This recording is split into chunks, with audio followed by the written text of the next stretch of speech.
Mishi Stuhi. Greetings to you.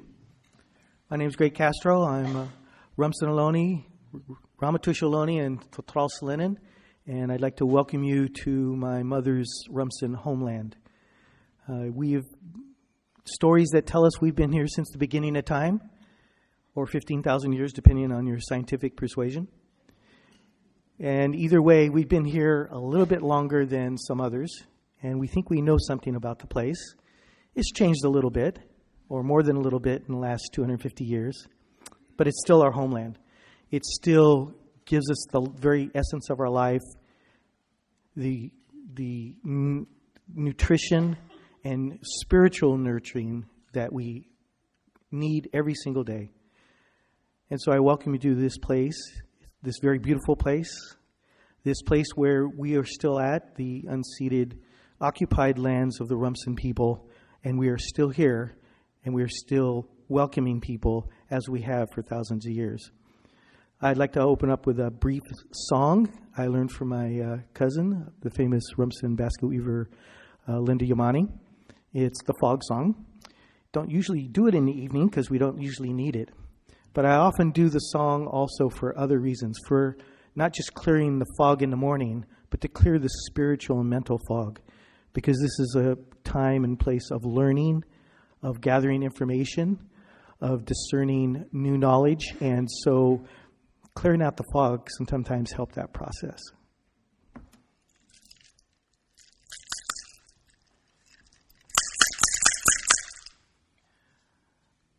Arapa Chitihuan, Watsiahim. Arapa Chitihuan, Watsiahim. Arapa Chitihuan, Watsiahim. Arapa Chitihuan, Watsiahim. Arapa Chitihuan, Watsiahim. Arapa Chitihuan, Watsiahim. Arapa Chitihuan, Watsiahim. Arapa Chitihuan, Watsiahim.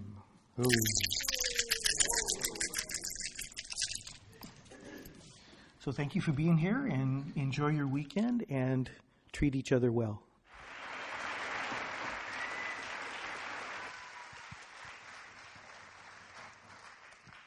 Peace, family. Thank you so much for having me. It is truly an honor to be among so many folks who love the land and love food as much as I do. So thank you for having me. And thank you in particular to our ancestors today. I would like to call into the room one particular ancestor of mine and invite you to do the same in just a moment. The ancestor I would like to invite in, her name is Susie Boyd, and she is my grandmother's grandmother's grandmother.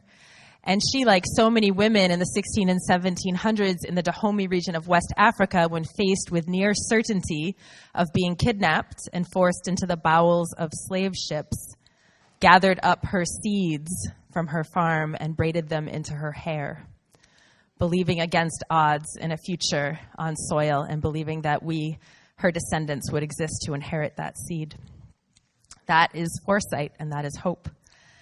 And I invite you in this moment, if willing and able, to stand and face the east, which you're lucky happens to be the way you're already facing. Stand with me. And think of an ancestor who had foresight for you. And we're going to count to 3 and call their names loud and strong into the space in unison. 1, 2, 3. Ashe. Thank you. You can sit down.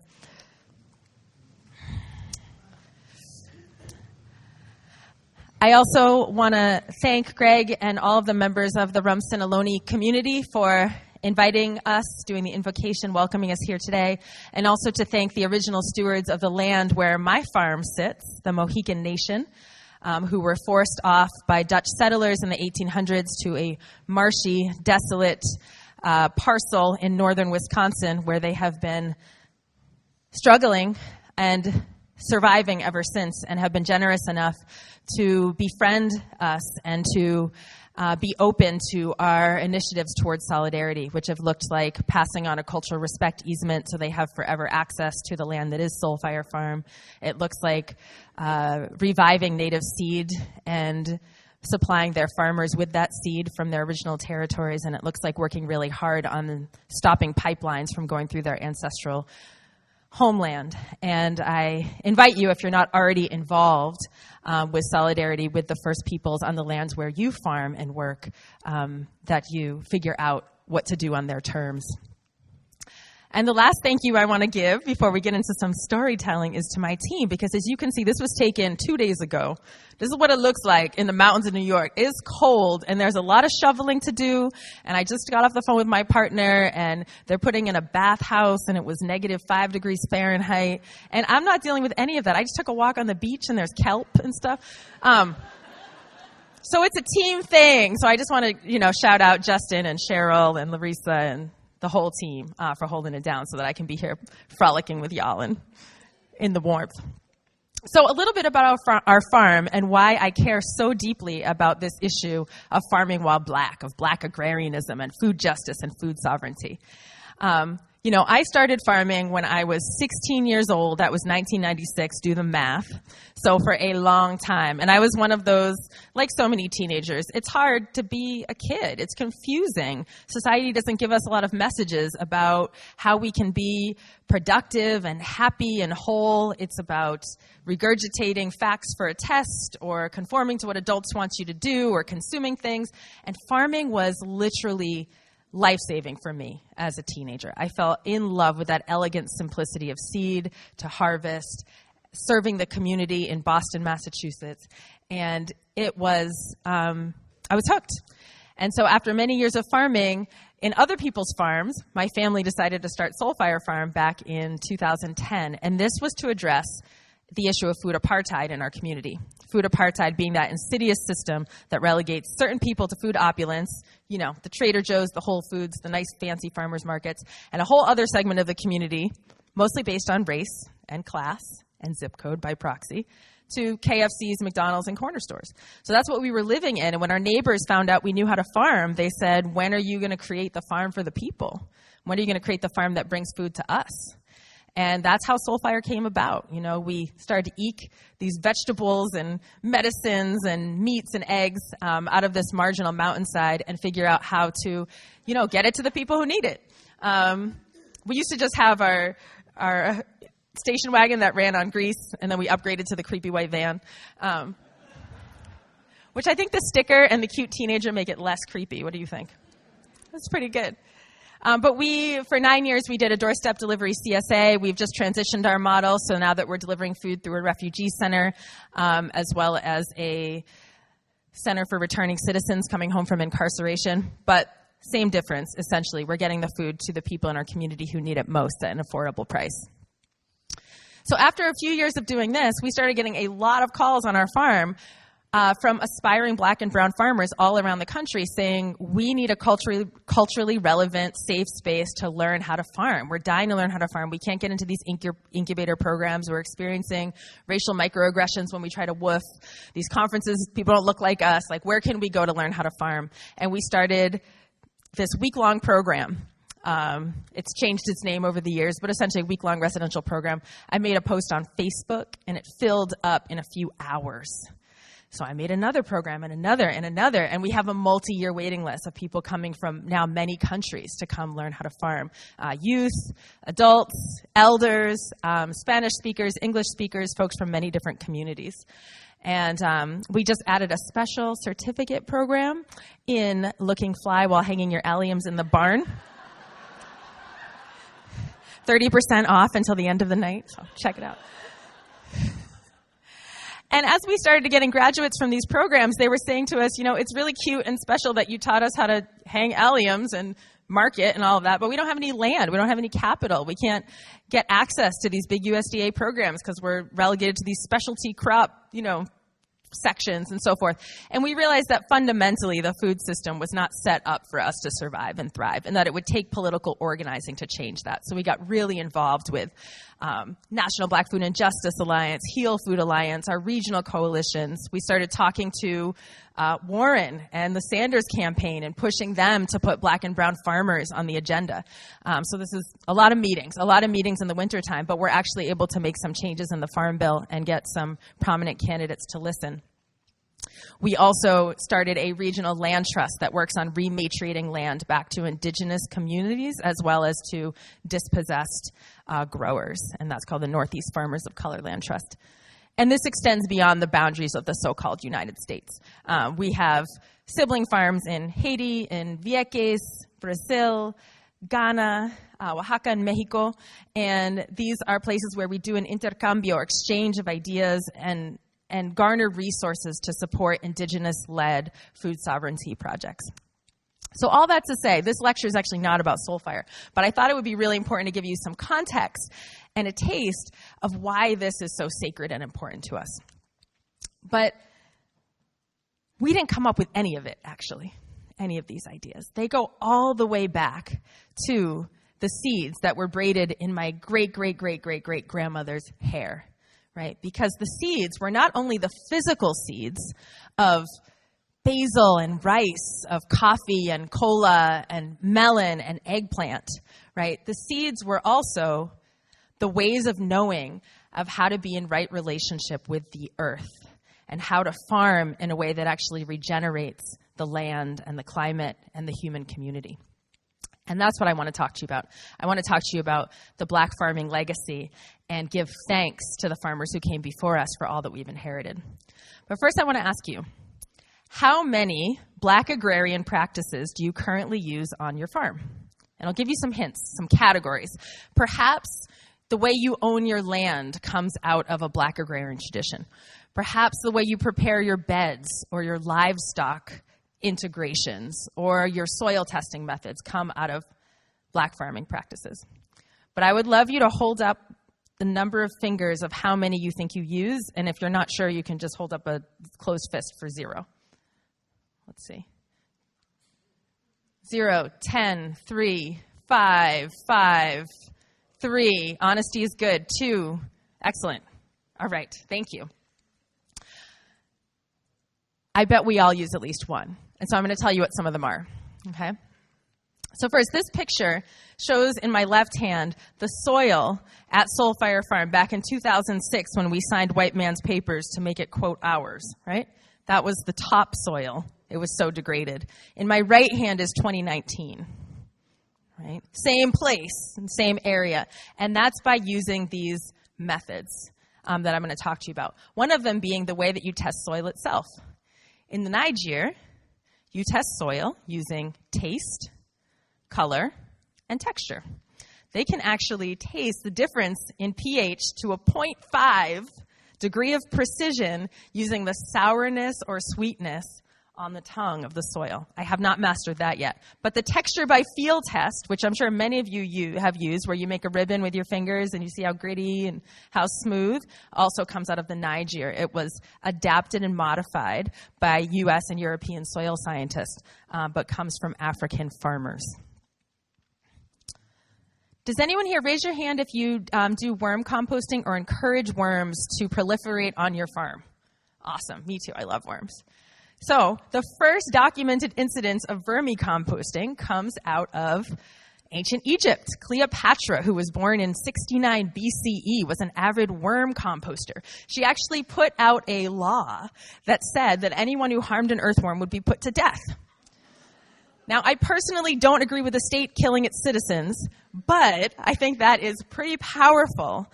She had a whole cadre of priests whose full-time work was dedicated to the study and protection of the earthworm. And when USDA scientists went over in 1949 to take soil cores, they found that the amount of worm castings during her empire was 10 times higher than that before or after. So she was actively sheet vermicomposting the whole land, and that is a huge reason why there was such fertility during that time period. Other types of composting, specifically the creation of dark earth, comes out of the work of women farmers in Liberia and Ghana. This is African dark earth. It's a mixture of bone char, ash from cooking fires, the residue of palm oil and soap making, as well as the residues from crops and kitchens, all combined with an inoculant from the forest. African dark earth stores 3 times as much carbon as regular compost, and there is a community norm that every generation adds to it. So if you take a soil core in parts of Ghana and Liberia, you can tell how old the community is based on the number of layers of this soil. The same way you would read the rings of a tree to determine its age, you read the layers of this African dark earth to tell how old a community is. Imagine if that were our ethic here. What does this look like to you? Wildfire, slash and burn. Yeah, so I studied environmental science as my major in college, and I learned about, quote, slash and burn as, the way people were trashing the planet around the world. What I didn't know is that the correct term for this type of agriculture is swidden agriculture, and it actually is the first example that we have in the world of a crop rotation with fallow. The way it's supposed to work is that after planting your crop for a few years, the soil gets tired and you leave that soil there for a 20 to 30-year fallow period during which the cover crop that grows up is a mature forest. And of course, a mature forest has deep roots that pull minerals up from the subsoil, drop detritus on top, restore the water cycle, trap the carbon, right? The problem is, and that's super sustainable, 100,000 pounds of carbon net per acre stored in that system. But if you steal the land from the indigenous people and push them onto smaller and smaller parcels, that fallow is no longer 20 to 30 years, it's 2 to 3 years. You can't grow a forest in 2 to 3 years, you grow some scrub, and that is not sustainable. But you look at what the narrative is and who gets blamed for that lack of sustainability. So any of us who do a crop rotation with fallow can thank African indigenous and other indigenous farmers around the world for coming up with that technology. Agroforestry. That's that cool idea where you have a tree like a mama moringa or a lemon tree, right? And then around it there's a guild of all of these beneficial perennial herbs that attract pollinators and that mine nutrients that repel rodents. And then around that you have your annual crops and maybe chickens coming through, but then they're, blocked off by some cactus that keep them where you want to be. In Nigeria alone, there are 26 different examples of these agroforestry polycultures that are commonly practiced. This particular polyculture is something that is a nursery that we created in Haiti, where these baby trees of moringa and lemon and mango are going to go out into the Jardin Lacou, into the home gardens that everybody has in the community of Léogâne. The tragedy is that agroforestry and so many other practices like it have been appropriated and pushed together and rebranded as permaculture, and then used to enrich people who did not originate those ideas, without crediting Afro-Indigenous, Turtle Island Indigenous, and South Asian Indigenous farmers who came up with these brilliant strategies. Fanyaju in East Africa, or terraces in what is now Central Mexico and South America. These are incredible technologies because what they do is allow you to take marginal and degraded lands and bring them into productivity. When you create a staircase on a hillside, you're increasing the organic matter and the productivity of that hillside by 25 to 33% compared to the flat lands around it. And when you plant some trees in it, it stabilizes the soil and prevents erosion. It's called Fanyaju in East Africa. It's a Kiswahili word because that means throw it upwards, which I love because you think about a hillside and how the soil over time erodes down, and if you want to build a terrace, you literally dig and throw upwards. So on our farm, that's what we did. This was all eroded to the bottom of the hill when we purchased the property, and then we built the terraces with shovels, throwing the soil up. Raise your hand if you transplant.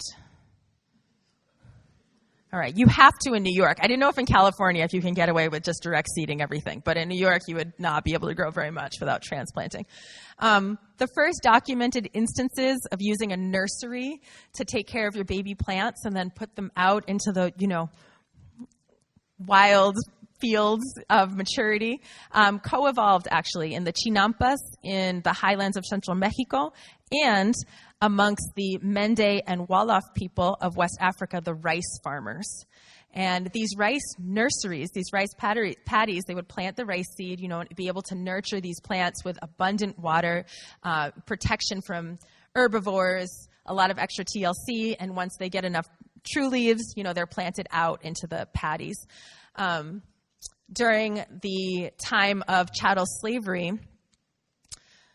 slavers in North and South Carolina specifically targeted the Mende and Wolof expert rice growers to kidnap and bring to the Carolinas to build the multi-trillion-dollar rice industry that still exists there. So it wasn't like this haphazard pick up whoever. There was a intentionality in terms of which experts were needed to establish a certain type of extractive agriculture in colonial America. Judith Carney's book, Black Rice, is a powerful work about that if you're interested in learning more. Livestock. The first livestock that we know about is a gallinaceous bird called the guinea fowl, which is a beautiful and very loud and annoying bird. If you ever tried to raise it, I happen to think they're quite endearing. A relative of the guinea fowl is the chicken. We know the chicken was hanging out in Africa at least since 2500 BCE. But the chicken is particularly important to black farmers because during enslavement in Virginia, black folks weren't allowed to own other livestock. The Virginia codes excluded them from owning cattle, sheep, pigs, turkeys, ducks, geese, but they didn't mention chickens because they thought they were too small and insignificant. So black farmers became expert poultry farmers, developed many of the heritage breeds that we now think of today as heirloom breeds, as well as a lot of strategies for rotational grazing and safe housing for those birds. Does anyone here use raised beds? I definitely do. My clay soils would not work without raised beds. They help you. They warm up the soil. They increase aeration. They act as drainage ditches. So raised beds are very powerful. The Ovambo people of Namibia are the first that we know documented to create raised beds. Theirs were about 10 feet by 5 feet, 1 foot high, with the pathways doubling as drainage ditches. And they fertilized them with cattle urine, muck from the swamps, and manure and termite ash. When the colonial regime came over to try to take the lands away from the Ovambo people, they did eventually take them, but the resistance was around the fertility of their raised beds. They said, you can't just move us to other lands. We've invested so much in this soil that it would be impossible for you to replace it with land in another area. So we give thanks to black farmers for raised beds. And of course, the innovation did not end on the mother continent like hundreds of years ago, right? Black farmers continue to offer a number of technologies that we may take for granted as European or ahistorical. For example, has anyone ever called their extension agent before? I definitely do. I'm like, my chicken is sick. I don't know what to do. So the first extension agency came out of Tuskegee University in Alabama. This is a school built in the 1800s by poor black farmers that literally built the bricks out of the earth underneath it. And they realized very quickly that most of their people could not afford to come to the university. The university had to go to them. So they got a mule and a cart, and they went out to the rural counties and found the most busted farms. I mean, like sick animals, dying trees, and they fixed them up. They had a big work party, and the experts would help nurse the livestock back to health, prune the trees, put in fences, put in cover crops. And that farm then became, after its extreme farm makeover, the demonstration site. And they'd move to the next county, and they'd move to the next county. And that was the birth of extension. Later, they upgraded from the mule to the Booker T. Washington Ag School on Wheels car, but the principle remained the same. Does anyone here use cover crops? Okay. We can thank Dr. George Washington Carver for popularizing the use of cover crops. If you have ever been to an elementary school during Black History Month, you see Dr. Carver and a peanut. You will see that. A lot of people don't realize why he was so about the peanut. And of course, you all would know because it's a legume. And legumes are super magical friend makers. They have a good friend called rhizobial bacteria, and they make a little home in their root, and they ask the bacteria friend to move in exchange for inhaling atmospheric nitrogen and putting it down in the soil. It's a great deal. It's why we have fertility on our farms. And he recognized that the cotton monocrop that was going on in the 1800s was decimating the southern soils and convinced a whole generation of black farmers to go regenerative. He could use Bible verses to convince them. I mean, this was a hard sell. He's like, yeah, you're going to plant peanuts and beans, and then you're going to like turn them in. And I also want you, by the way, when you think you should be resting in the fall, you're going to go to the swamps and like pull muck out and compost it. And also, you need to be mulching and running your pigs through a silvopasture system with oak trees. I mean, this is like 1880, 1890. Rodale, 1940. So the whole generation of organic farmers coming out of Tuskegee. Has anyone ever heard of farm to table before? Okay. Booker T. Whatley is one of the innovators of the farm to table movement. Again, ahead of his time, really recognizing that small-scale farmers, like many of us, are not going to make it in a wholesale market. There's got to be a different marketing strategy. So he had a number of cool ideas that might sound familiar.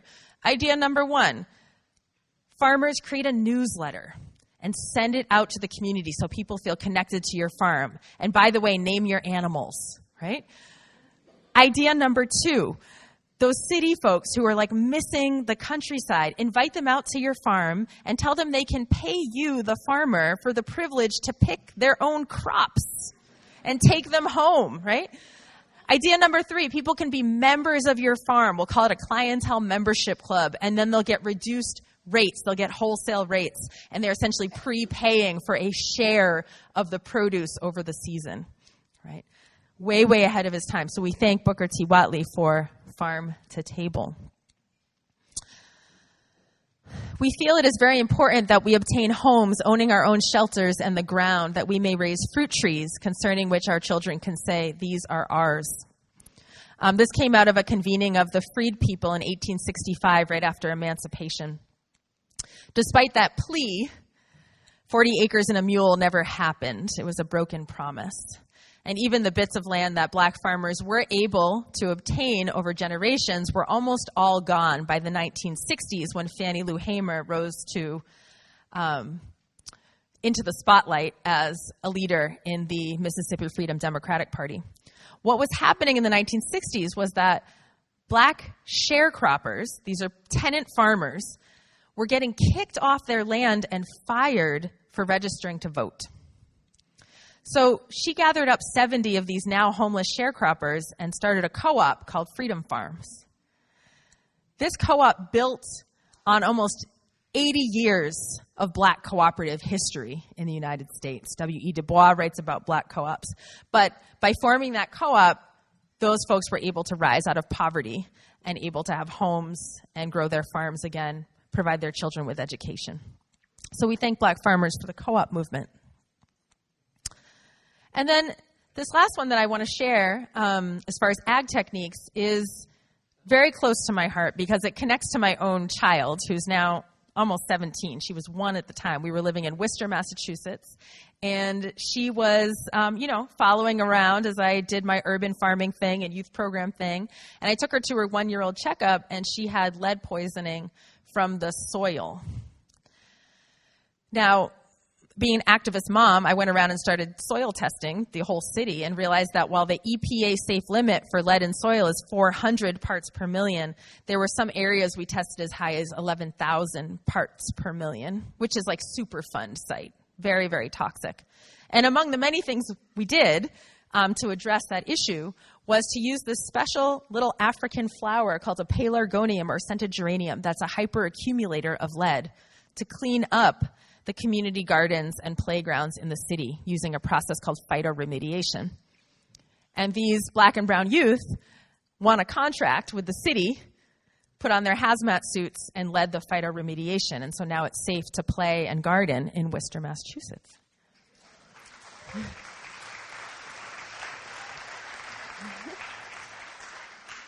But perhaps most importantly, in addition to those physical technologies, is the spiritual technology.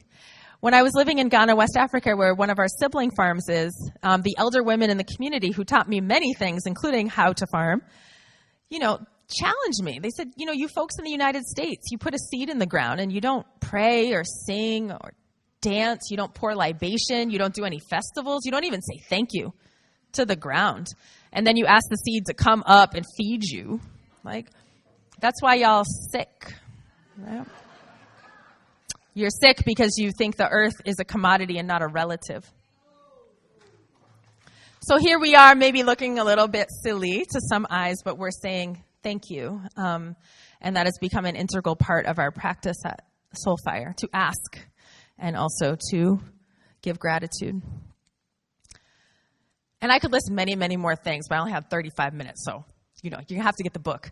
But my question that I want us to think about is, if Black folks and other indigenous people all around all the continents of the world have contributed so much to this regenerative farming movement, why are we not flourishing? What are those conditions that prevent the flourishing of Black farmers? And I'm going to put forth that there's 5 basic things in the way, and that we have the tools to address all of them. So in brief, number 1 is the theft of land. Ever since the 1400s, when Pope Nicholas put out the Doctrine of Discovery papal decree that said that white Christian nations should go forth and slave and pillage and take over non-Christian, non-white nations, we've had a little bit of a problem, right? A little bit of a problem. And so you see Lady Columbia going forth, driving off the first peoples of Turtle Island and driving off the buffalo. Doctrine of Discovery is actually part of U.S. law. It's been upheld in the Supreme Court many times, most recently in 2005 when the Oneida Nation sued for some of its unceded territory. And they were told by Justice Bader Ginsburg, finders keepers. That's the nickname for the Doctrine of Discovery, finders keepers. When a European puts a flag, that's not yours anymore, right? But that was the first theft. All other people of color have experienced multiple thefts of land throughout the history of this United States. I'm focusing on Black agrarianism, so I'll mention in particular that Black farmers were able to purchase with their own money 16 million acres of land by 1910. It's almost all gone. Most of it is gone, first because Black people who had the audacity to stop sharecropping were literally killed. The White Caps, the Ku Klux Klan, and the White Citizens Council lynched landowners, burned their houses, and drove them off their property. It became the major push factor for the Great Migration. Then the federal government got involved and refused to give loans or crop allotments or crop insurance to Black farmers, which resulted in, according to the U.S. Commission of Civil Rights, the major cause of the decline of the Black farmers. And now we're dealing with some loopholes around when elders die without a will, people stealing the land from the family. And so that's why we're here. 2017 USDA census, white folks own 98% of the arable land in this country, which is higher than ever before. The second major issue that we're dealing with is that the whole food system is built on stolen and exploited labor. We know that it started with enslavement of over 6 million African people, but it didn't end in 1865. We had convict leasing, which was when people's bodies are leased from the state, back to the plantation. We had sharecropping, and now we have a system of guest worker programs through H-2A, previously through the Bracero program, where folks are coming to this, indigenous people are leaving the lands that they own and the families they love to cross over a hostile border into an unwelcoming land to do work, often at sub-minimum wage, in terrible working conditions without equal protections under the law. And it's not an accident that the U.S. creates trade agreements and climate chaos to drive that migration and war to drive that migration. Over 80% of the labor that is done on farms is done by people of color, yet only about 2.5% of the management and control of those farms is by people of color. And at this point, some people might be like, aren't we talking about the earth, though? Why are you talking about folks? And Wendell Berry makes the connection more beautifully than I ever could, so I'm going to read this to you. He said, "The white man, preoccupied with the abstractions of the economic exploitation and ownership of the land necessarily has lived on the country as a destructive force, an ecological catastrophe, because he assigned the hand labor and in that the possibility of intimate knowledge of the land to a people he considered racially inferior. In thus debasing labor, he destroyed the possibility of meaningful contact with the earth. He was literally blinded by his presuppositions and prejudices. Because he did not know the land, it was inevitable that he would squander its natural bounty, deplete its richness, corrupt and pollute it, or destroy it altogether. The history of the white man's use of the earth in America is a scandal.